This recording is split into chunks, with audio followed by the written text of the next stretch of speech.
നമസ്കാരം, ഭാരത് ലൈവിലേക്ക് സ്വാഗതം. ലോക്സഭാ തെരഞ്ഞെടുപ്പിൽ LDFന് 12 സീറ്റിൽ വിജയസാധ്യതയുണ്ടെന്നാണ് CPIയുടെ വിലയിരുത്തൽ. CPI 2 സീറ്റുകളിൽ വിജയിക്കും.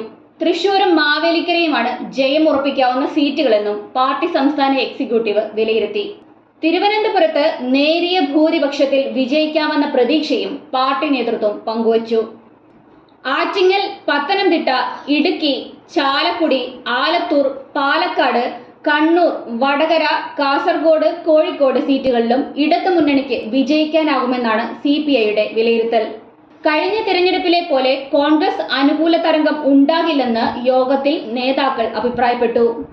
കോൺഗ്രസ് അധികാരത്തിൽ തിരിച്ചുവരുമെന്ന ചിന്ത ജനങ്ങളിൽ ഉണ്ടായിരുന്നതും രാഹുൽ ഗാന്ധി മത്സരിക്കാനെത്തിയതും കഴിഞ്ഞ തവണ ഇവർക്ക് അനുകൂല ഘടകമായിരുന്നു. എന്നാൽ ഇത്തവണ രാഹുൽ അനുകൂല തരംഗം ഇല്ല. BJPയെ എതിർക്കാൻ LDFന് മാത്രമേ കഴിയൂ എന്ന ചിന്ത ജനങ്ങളിലുണ്ടെന്ന് പാർട്ടി വിലയിരുത്തുന്നു.